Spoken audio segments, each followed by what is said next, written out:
Welcome to the launch of the Green Jurisdictions Database. It's really a delight for us to be able to share this initiative that's been under development for several years and to see a lot of familiar faces in the participants list.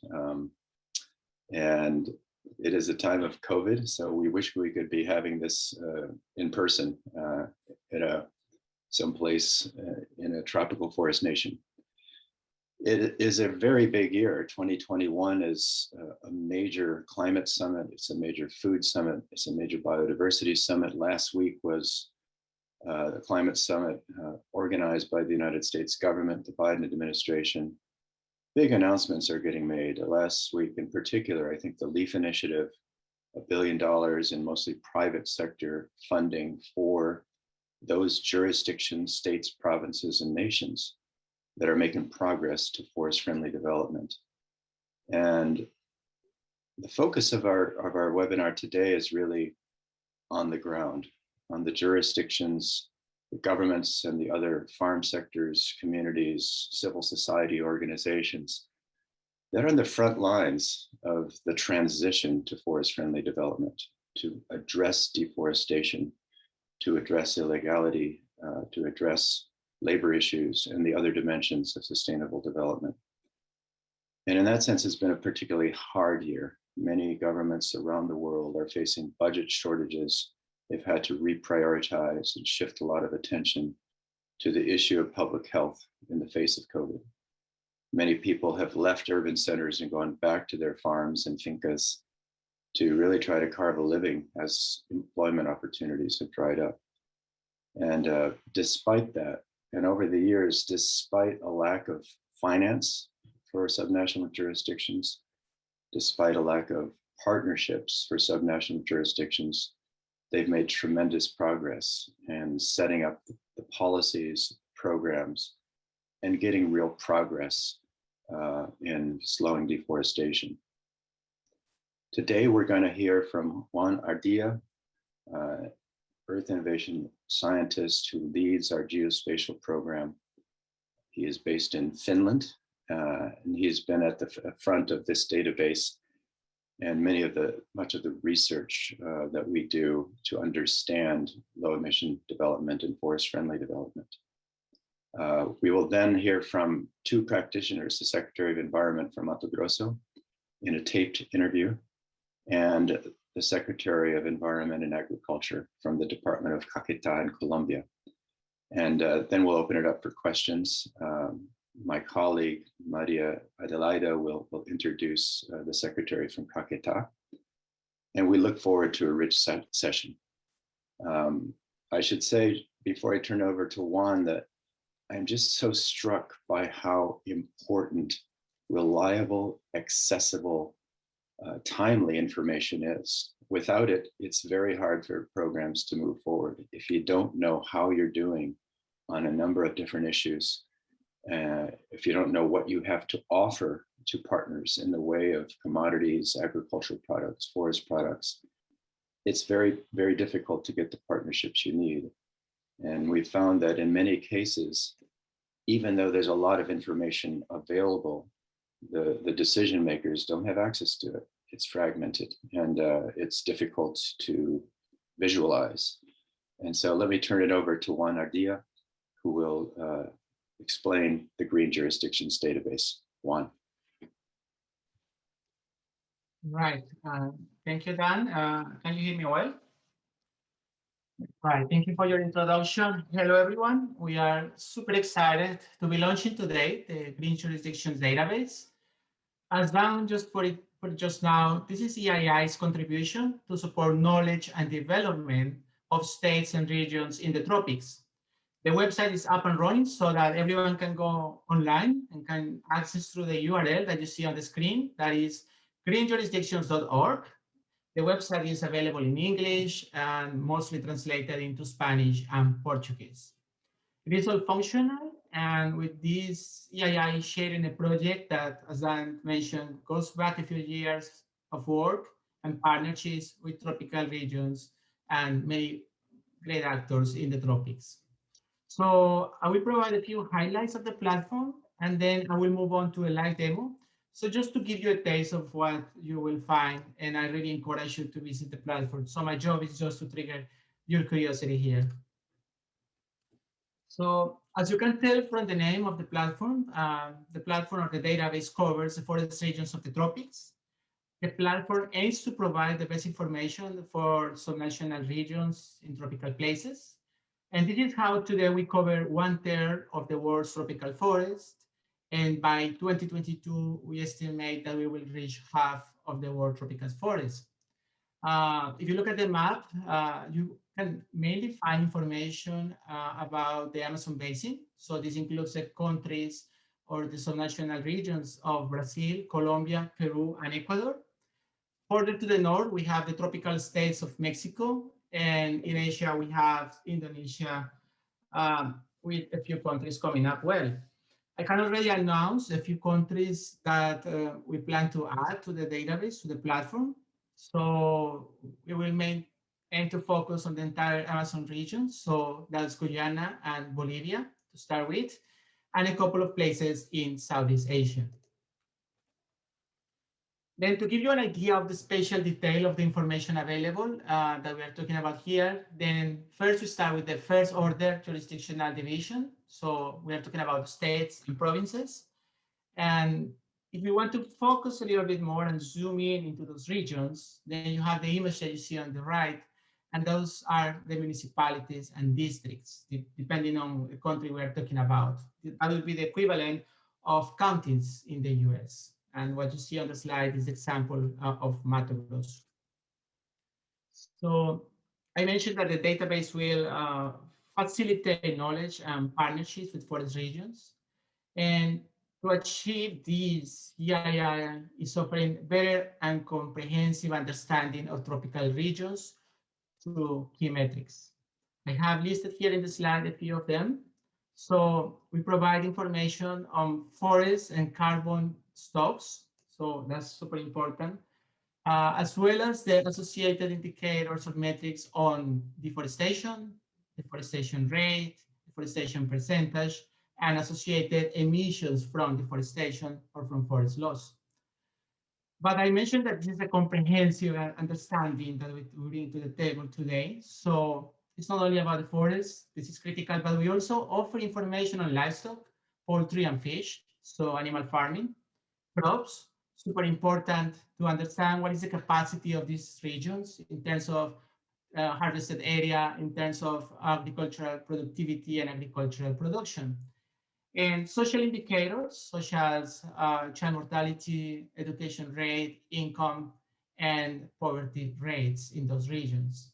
And finally, economic and commerce. So we feature the ease of doing business at the subnational level promoted by the World Bank. And also very important to understand the pledges and partnerships that these regions are promoting. This is just one slide to give you an idea of the snapshots that the platform provides. So users that log in today to the platform will have access to time series visualizations, for instance, the ability to discover places based on a given product, interactive maps, data that can be downloaded instantly from the platform, and tailored platforms, as we will demonstrate later from the speakers that are following after my live demo. So when I say that the Green Jurisdictions database aims to support knowledge and collaboration in the tropics, I can already share a couple of examples. First, if you look at the left-hand side, for selected states, users will find an analytical document that combines all the metrics provided by the database in the platform with a tailored analysis of forest policies and initiatives that are key to promote jurisdictional sustainability. So users can look into the platform, go to one of the given states, and download the PDF report. And then if you look at the right-hand side, then we have the second example, and that's the Tropical Forest Champions Initiative. This is a strategy that aims to foster collaboration between regions and companies.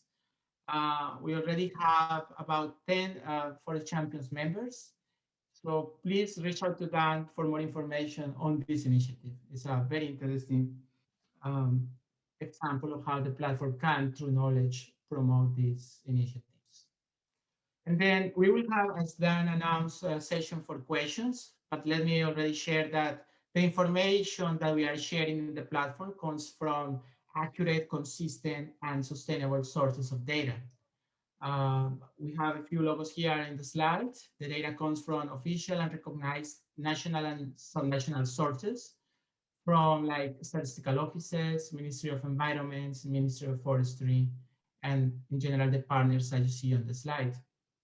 It is also important to say that this data also facilitates dialogues, as the data that you see or that we provide to the platform is the base for pledges and regional commitments on forest protections and key developments, as we will see later, for the state of Mato Grosso. And then finally, before I jump to the live demo, please let me address what's the value of this platform? What is the value of the Green Jurisdictions platform? So the first fundamental items here is, why is this needed? So first, regional governments, farm sectors, and communities don't really have easy access to good data. So yes, data is available, and then if you try hard, you can find it. But data is always, or in most cases, fragmented, and you have to knock on several doors or try several sources before you can put this together.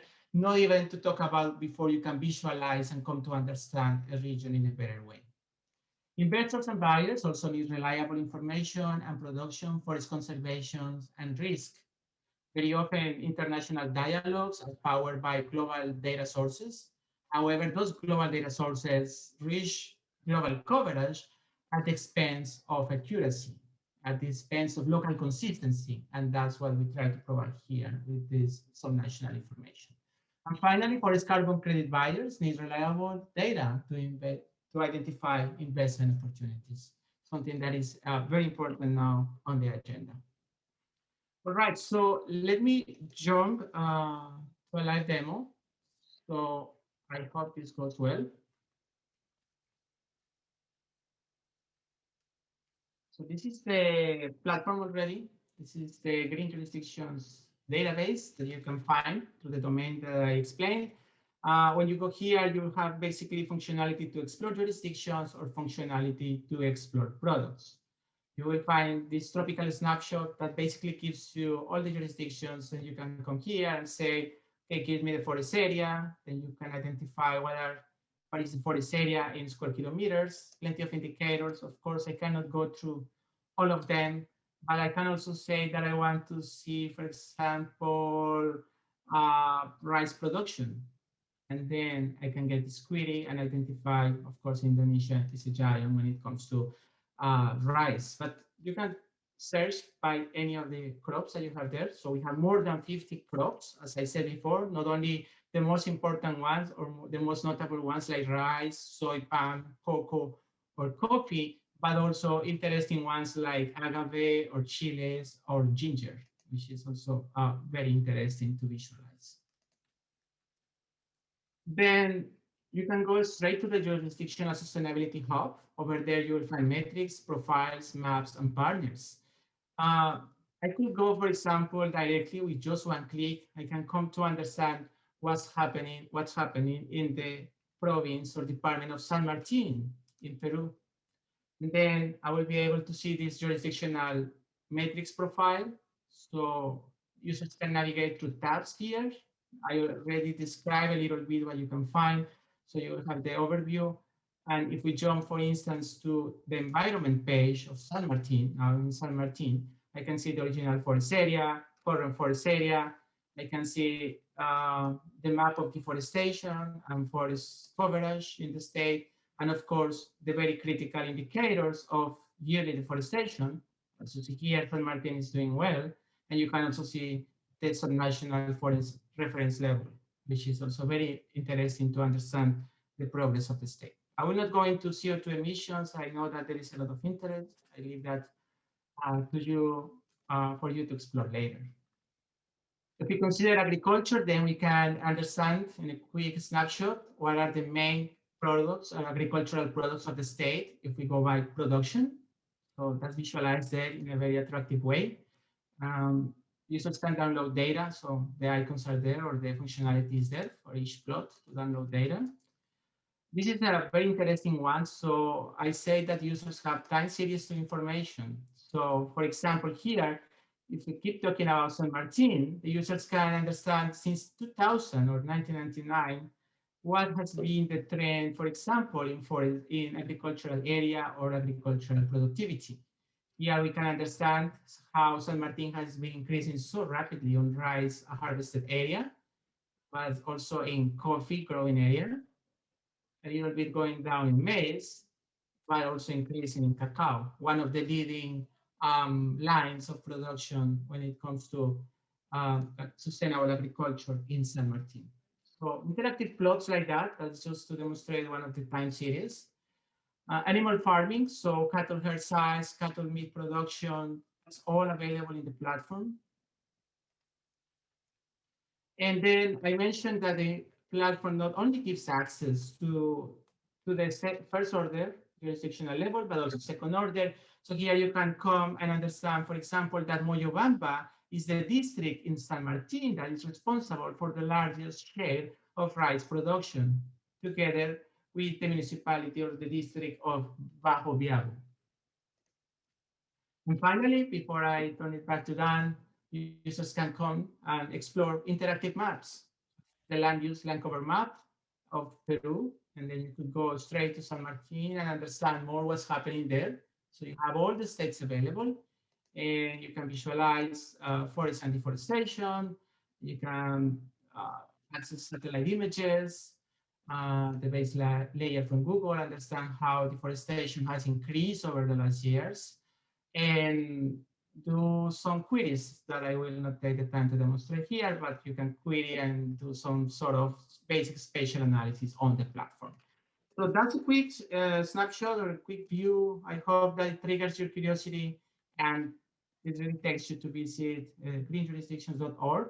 Please also contact us at the link that you see here, and back to you, Dan. Thank you very much, Juan. For those of you who joined during the presentation, if you have questions, please use the Q&A function. We'll get to those towards the end of the webinar. We're now going to turn to some of the applications of the database.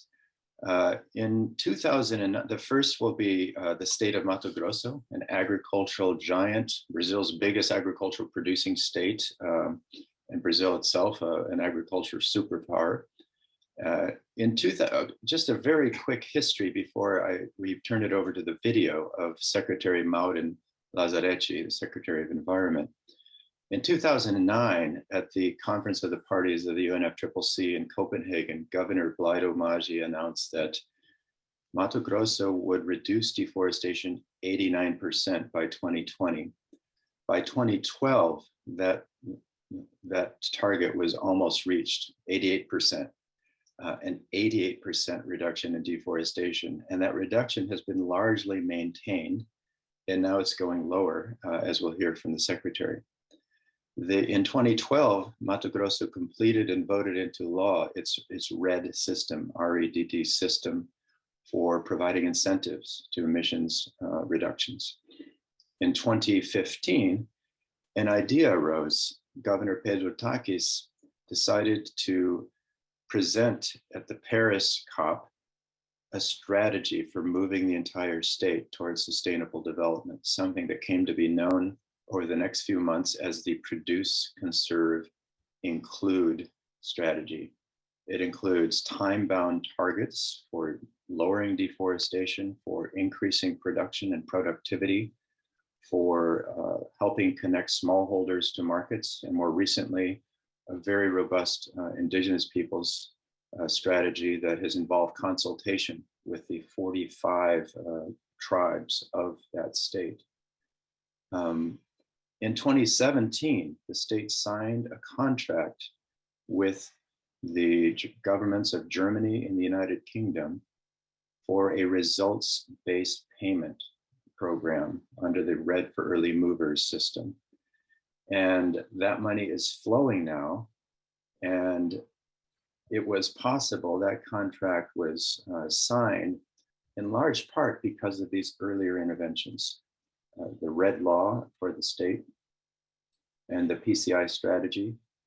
And that was one of the first applications of the database, because to track progress towards PCI goals and milestones, we needed a platform, we needed a monitoring system.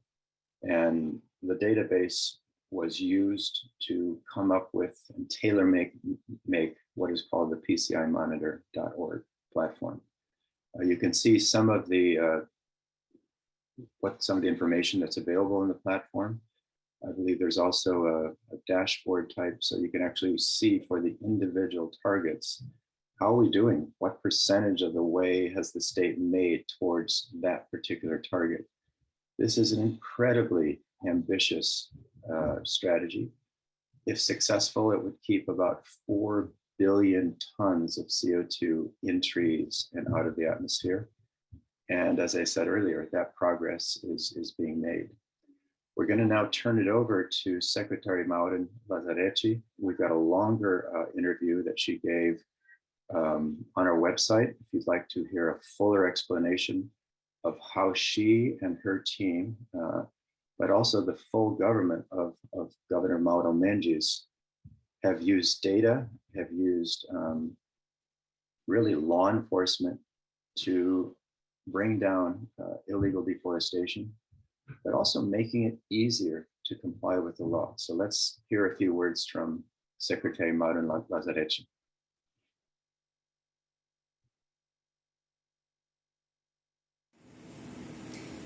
Na semana em que foi realizada a Cúpula do Clima, Mato Grosso apresenta o resultado do trabalho desenvolvido nos últimos 2 anos e meio mais fortemente. Questiona-se muito o desmatamento na Amazônia, principalmente aquele que é realizado de forma ilegal, e desde o início da gestão Mauro Mendes, o trabalho que tem sido desenvolvido pela Secretaria de Estado de Meio Ambiente foca no combate ao desmatamento ilegal, a tolerância zero para as ilicitudes praticadas ao meio ambiente no estado de Mato Grosso, assim como fortalecendo a regularização dos imóveis rurais e o licenciamento das atividades que estão de acordo com a legislação ambiental. Fizemos um esforço desde o ano de 2019 para a implantação do Código Florestal. Somos o estado que tem os maiores números de cadastro ambiental rural validados, e a estratégia de implantação do Código Florestal contribui para a redução do desmatamento ilegal em Mato Grosso. Nós conseguimos identificar que aqueles cadastros validados, que estão regulares, têm um percentual de desmatamento lícito superior a 80%. Também apresentamos que nesse esforço para o combate ao desmatamento ilegal, a estratégia de Mato Grosso de focar no uso da tecnologia para o monitoramento eficiente e ações de fiscalização em campo regulares e ostensivas acabou conseguindo o resultado de redução do desmatamento em mais de 30% no período apuratório de agosto de 2020 a março de 2021. Já vínhamos controlando o desmatamento no ano de 2019 e 2020, em total oposição ao comportamento que se verificava nos outros estados. O Pará cresceu vertiginosamente o desmatamento, enquanto o Mato Grosso fez o controle. Historicamente, em anos anteriores, eram estados que estavam muito próximos no índice de quantitativo de desmate, e percebe-se que as estratégias diferentes permitiram ao estado de Mato Grosso esse controle e agora, nesse último período, a redução.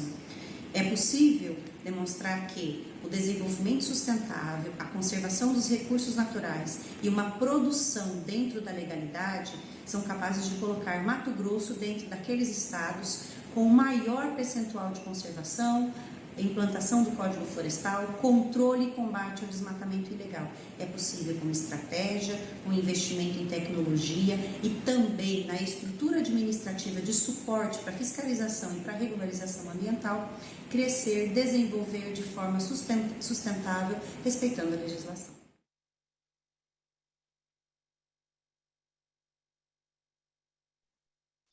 So we really have a remarkable story where a government with strong political will, some funding from an international climate mechanism, the REM program, has decided to really tackle deforestation. Since August 1st, it's down 1/3 compared to the year before. And this is not something that came out of nowhere. This is a very sophisticated strategy. They've confiscated 120 large machines, bulldozers and other large machines, and have made legal compliance more feasible.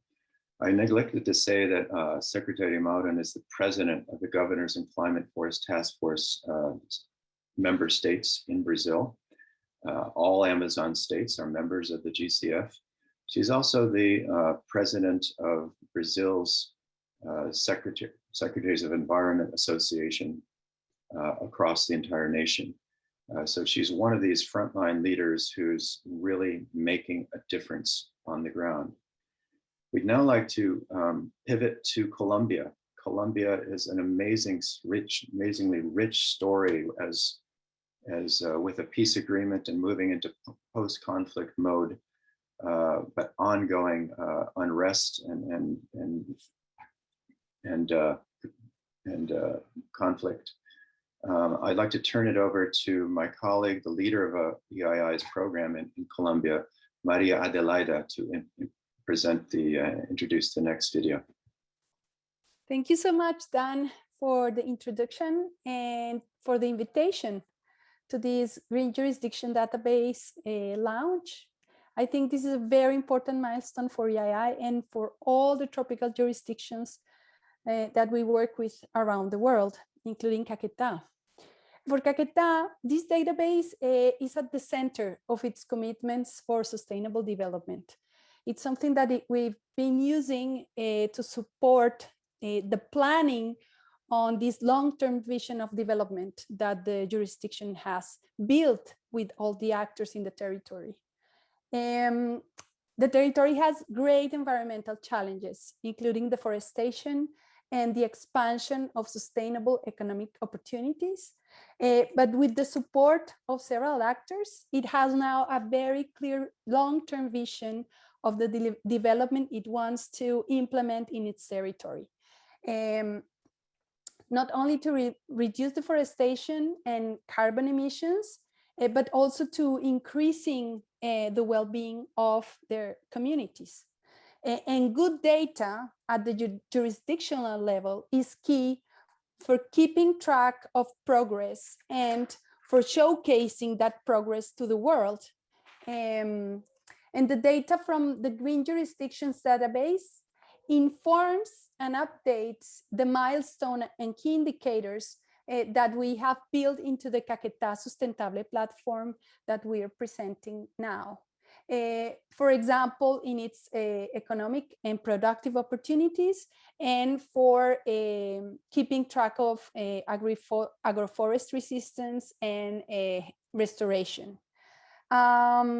It also supports this database, the compliance of Caquetá with its international commitments, for example, with its LED-R strategy, and for the commitments it has for the Rio Branco Declaration, for the Under 2 MOU, and other international commitments that the jurisdiction has pledged on.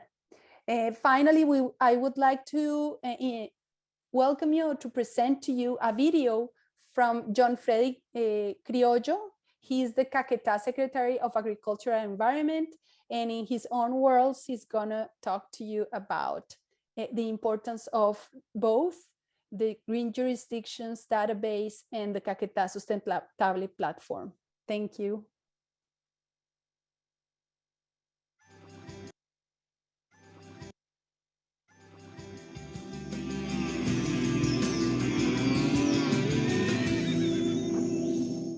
La Administración Departamental de Caquetá Somos Todos, que representa a Manuel Fugasca Trujillo, para el Departamento de Caquetá y Colombia, recibe este departamento con unos grandes retos ambientales, unos retos precisamente que con el apoyo del Instituto EAR Innovation y unos diálogos multiactores aquí en territorio hemos logrado precisamente construir una visión a largo plazo que pone el Departamento de Caquetá en una resiliencia precisamente y una descarbonización en el futuro para lograr en el marco de 6 ejes fundamentales poderles presentar a ustedes unas estrategias de éxito. La estrategia de desarrollo baja en emisiones para el departamento de Caquetá como aporte a la construcción de país con el apoyo de cooperación y otros actores, entre ellos resaltamos la participación de EAR Innovation, precisamente logra que nosotros como el departamento de Caquetá hayamos participado precisamente en los compromisos internacionales como es el del Río Branco, UNDERTUB, RAP Amazonía, y también tenemos el documento MOTRA para la Amazonía. De igual forma, queremos decirle a ustedes que la plataforma no es el insumo es lo que está cargado ahí precisamente como un instrumento articulador que nos va a permitir hacer un mapa de actores para enfocar más y mejor los recursos en este territorio de Colombia. Y tu estrategia de éxito que van a poder consultar en la plataforma caquetasustentable.org, donde vamos precisamente entre el trabajo de ustedes y el trabajo de nosotros, lograr poner en marcha la política pública en términos ambientales para bajar las emisiones de carbono en el departamento de Caquetá y poder enfocar todos nuestros esfuerzos institucionales hacia un desarrollo sustentable con unas políticas públicas claras para el departamento de Caquetá que cohesionan el ecosistema con la sociedad y que logremos precisamente llevar a largo plazo un desarrollo sustentable y que sea esta la puerta para el mundo en términos de conservación y diversidad para el buen goce de la ciudadanía y el mundo entero.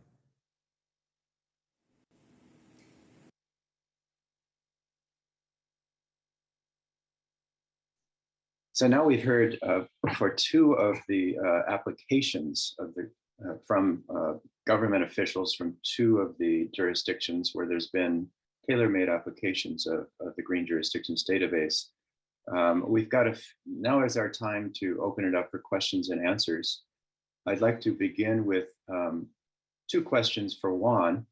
One is, let's see, I'm trying to get back to the name of the person who asked the question, Klaus Kuhnlein.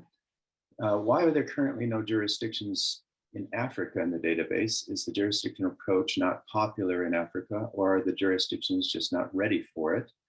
And the second question for Juan is, are the data available? This is from Maria Molina. Are the data available to be downloaded? Juan.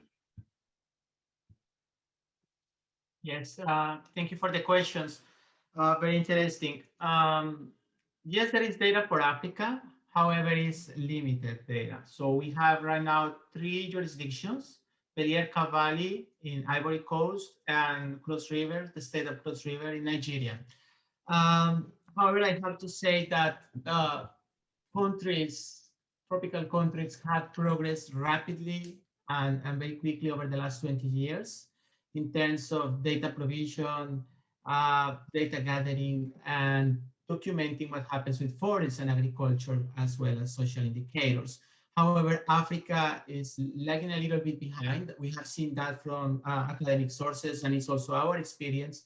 So when you look at the map in the homepage, I admit that not having Africa there feels like the next place where we want to provide data for. It's very important. Africa concentrates a large amount of forests. Those are very, very important. And the development and the sustainability of those regions is super critical. So I could already say that from our, let's say, progress or advance, Kenya and DRC should be the places that come next to make Africa more visible in the platform. Then for the second one, that is about downloading data. So users can download data already through CSV in CSV format, right? Or users can, from each graph, they can download Excel plots, for instance, Excel data. I can see that it would be very interesting to provide the capability or the capacity for users to download geospatial data. So that's also coming as well. Initially for vector data, let's say, GeoPackage or shapefile format, that's something that we could have quite quickly. Raster format is something that could be later in the roadmap.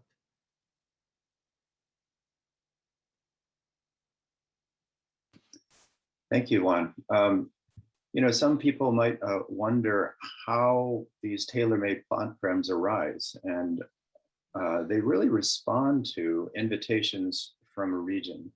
I already told a little bit of the story of Mato Grosso, where the PCI strategy that was created really in the lead up to the Paris COP in 2015, needed a way of tracking progress towards the milestones and goals. There was a need, and we had the technology and the data and could tailor make that platform. It is managed by a committee of the PCI governance structure, which has several organizations.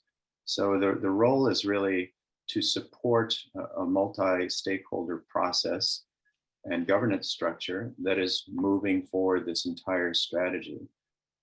In other cases, it's arisen in different ways.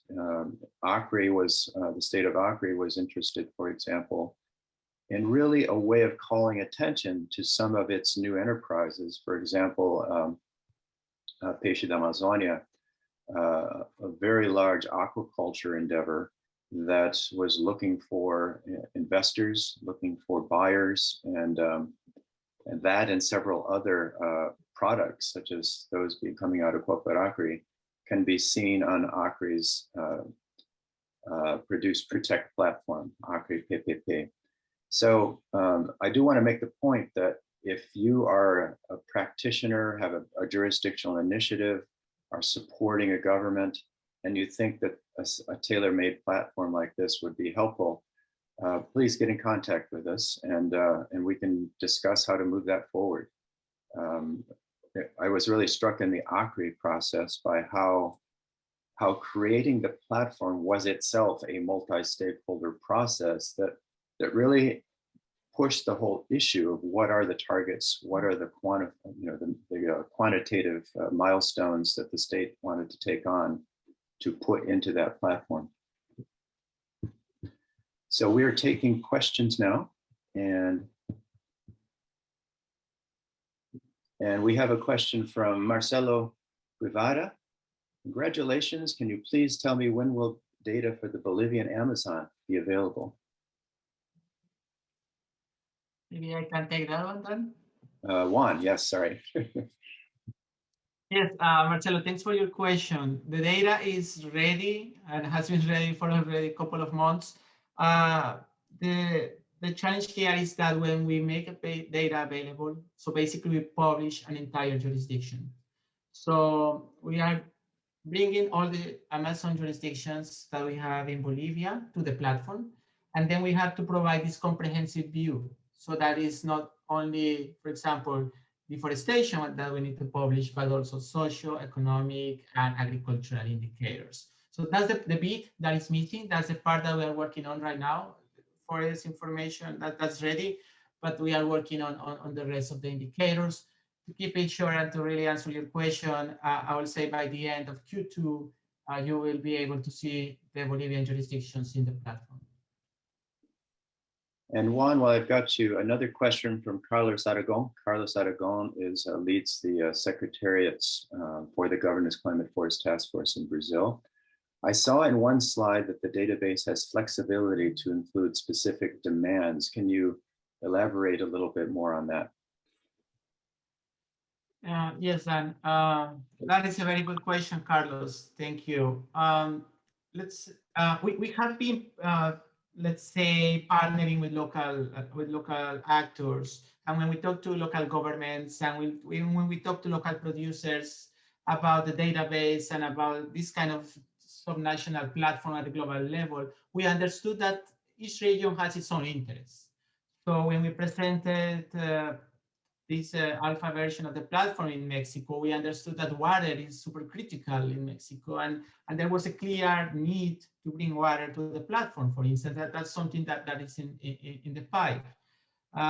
The same if you go then to Asia, you will find other indicators that are critical. So our invitation is, please let us know what metrics or what indicators you would like to have in the platform.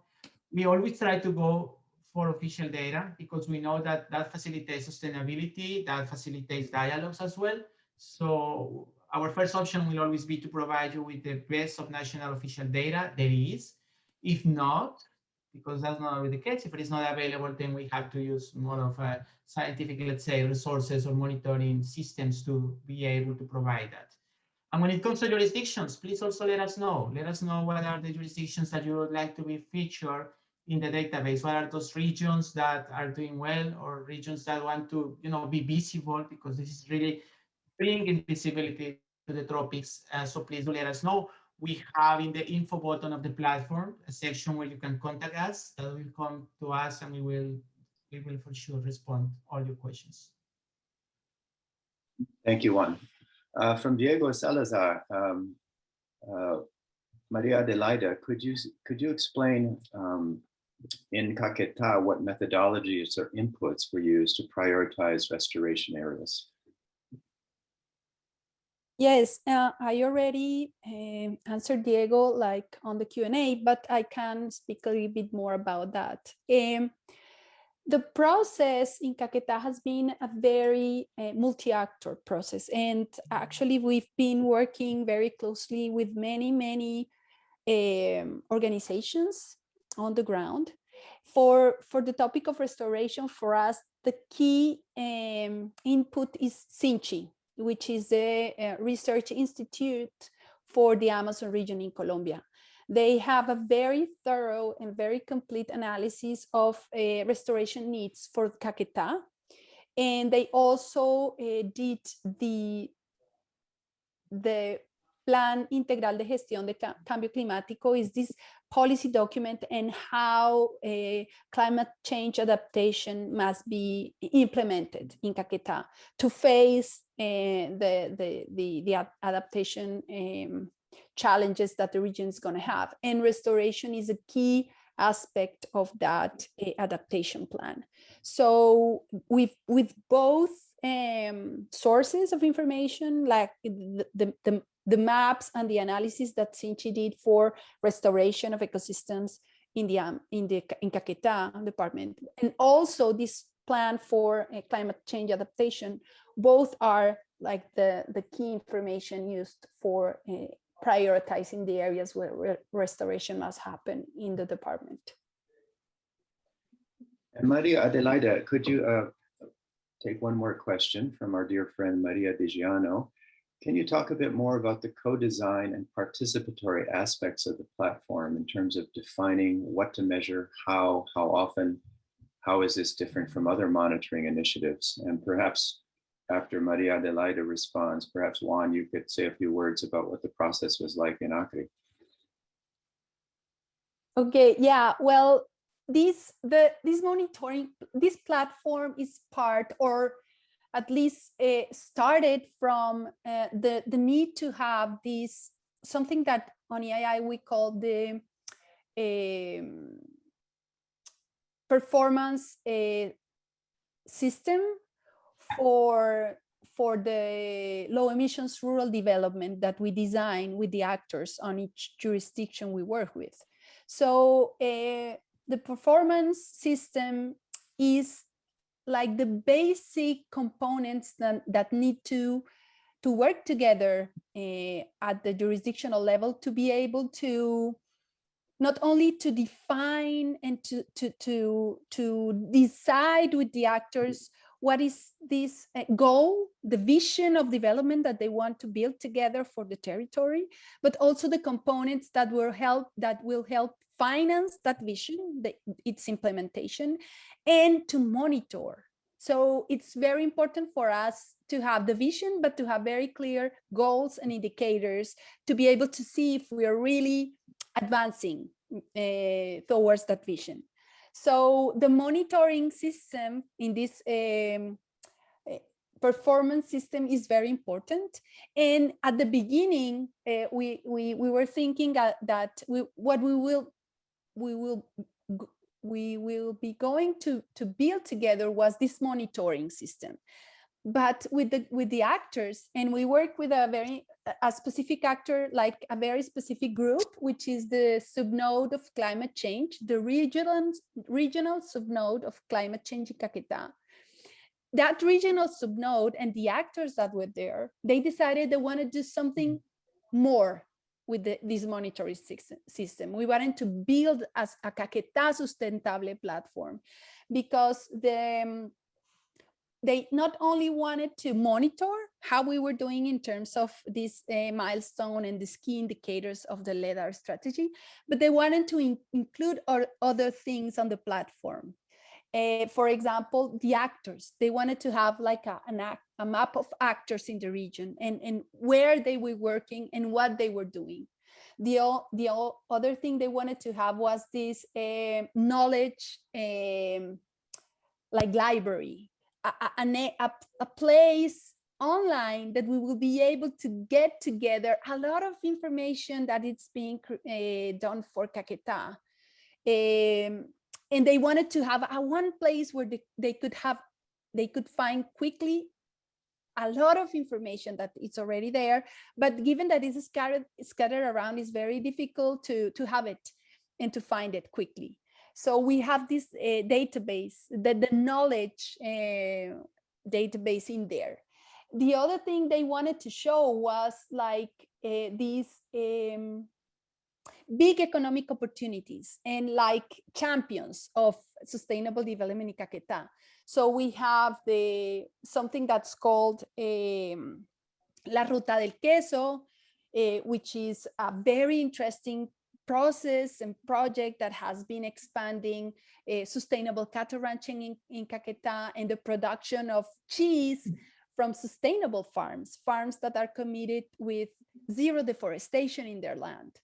And the other very interesting opportunity of Aquica, which is the Aquaculture Producers Association in Caquetá. It's also a very interesting opportunity that is very low. It doesn't has a big impact in terms of deforestation, and it could be like an option for small owners to produce more, to be able to get more income from these aquaculture opportunities without needing to expand cattle ranching, for example, which is a huge, it has a huge pressure on changing the use of the land from forest to pastures. So everything that you can see in the Caquetá Sustentable platform was selected with the subnode in terms of what they wanted to show and what they wanted to do with that platform, and to be a platform that would present all the progress that Caquetá is doing in terms of its sustainable development. I don't know if I answered the question, but this was something that we did together, that the actors requested us and they wanted to see there in the platform, not only the Secretary of Agriculture, but everyone that was participating in the subnode. Thank you, Maji. Juan, could you say a few words about the ACRI process? What was that participation like? Yes, Dan, sure. For us, I mean, the best reward or the most like the best experience we have when we create a platform is when we get to actually go to the field, to the ground, and work with local partners. We have a team there, and that's Elsa and Monica, who've been working with the state of Acre. But it's been a very long process, I would say, where we partner with actors in Acre. And it was understanding, it was a learning experience, listening. Something which is very interesting was the governance that was developed for Acre. So we had these working groups, and in the working groups, we try to include like all the actors. And then that was really, really interesting because we could have all the visions that would be part of the state of Acre. So these working groups were super important. And then with that working group, the focus was, let's try to identify what Acre wants to show. So we have all the data, but now is, how do you want to show the data? Because the data is what you see today on the Green Jurisdictions database, but then Acre modifies, tunes, and adds a layer of information that allows people to understand what's happening in Acre in terms of development, what are the key goals of Acre, and what are the main investment opportunities of Acre. So something that we learned in the process is that it was not enough to show data for Acre. So the government and the local producers, they wanted to expose their investment opportunities. They wanted to say, yes, we are doing well in forest protection, I mean, not everything is perfect, but there are places and there are extractive activities in Acre that are sustainable. So let's promote them in the platform. We have the data to back up that we are being friendly or forest friendly. We have a forest friendly production system, but now let's also highlight those investment opportunities. And that's what you see here on the screen, like Brazil nuts, rubber, poultry industry, and pig farming. So it was a learning process. We didn't know since the beginning. They didn't know since the beginning. And what you see today when you visit Acre PPP is basically the fruit of collaboration and maintain and sustain dialogue with the regions. So very happy and very good memories of our work in Acre. We hope to continue working with Acre because for sure, if you come a year later, this will have evolved and be different. And Juan, two more questions. That one from Bjorn Thompson, our own Bjorn Thompson. How is the database updated and at what frequency? Is it directly linked to the sources in each country, or do you have to enter it manually? And if there's any connection, a question from Sophie Higman from ProForest, how does the Green Jurisdictions database connect or relate to SourceUp platform? Are there any links or overlaps between them? All right. Okay, I'll try to be brief. So the first on the data, the frequency of the data, these indicators are changing or are reported mainly on a yearly basis. So when you see the time series on deforestation, forest cover, or agricultural production, it's basically yearly indicators, so measured every year. Now, as to when this is updated, so each country has a different calendar. So we know that PRODES in Brazil will provide preliminary figures on deforestation by late November, official figures by May. Colombia will provide figures around March. The statistical offices also have a calendar of indicators as surveys are available. That's somehow being affected now with COVID. But then we know when this happens. And then the second part of the question is how to automate the disease. And I'll have to say that this is not easy. So there is not an API, as we know within information systems. There is not like an automated, data extraction. Just because the information systems of the countries or the places that we cover are still not that formal or not that persistent and consistent. So I would say that there is a lot of labor behind, and that's exactly part of the added value of this platform is to put all this information, standardize, curate, because we also find errors. So it's not just a direct ingestion of the data. We also need to verify that things make sense. And then on our side, we try to make this as like systematic and rapid as possible by automating. But it's more like the entry points to each region. It's so different. It's so changing consistently. That is still a challenge. I will not say that it's totally automated. And on the second question, I'll be a little bit irresponsible to talk about how we compare to SourceUp, for instance. I really don't know much about the platform. I tend to believe that it's focused on more like local projects and agricultural products or specific commodities. So EII brings, with the platform, brings a holistic view. So we try to cover all indicators, also a pantropical view. We try to cover all jurisdictions. I could also point to a question that I get asked often, and it's how different this is, for example, from global sources like Global Forest Watch, for instance.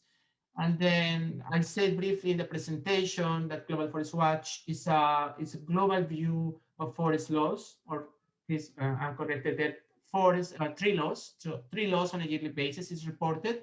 But this is derived from the automated analysis of satellite images. So and very often this data is limited to be used at the local level. That's why what we provide here is the data that has been created and has been curated by experts at the national level from forest monitoring offices.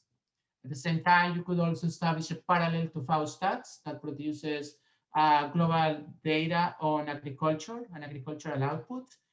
The difference here is that probably we have the same source of data, but we are going one step deeper or in more detail by going to subnational regions and by going to municipalities or second order regions. So I would say that this is data that I haven't seen any other platform bring in in a comprehensive way at this level of scale, over space and time, this level of information that really helps you to understand what's happening in the regions.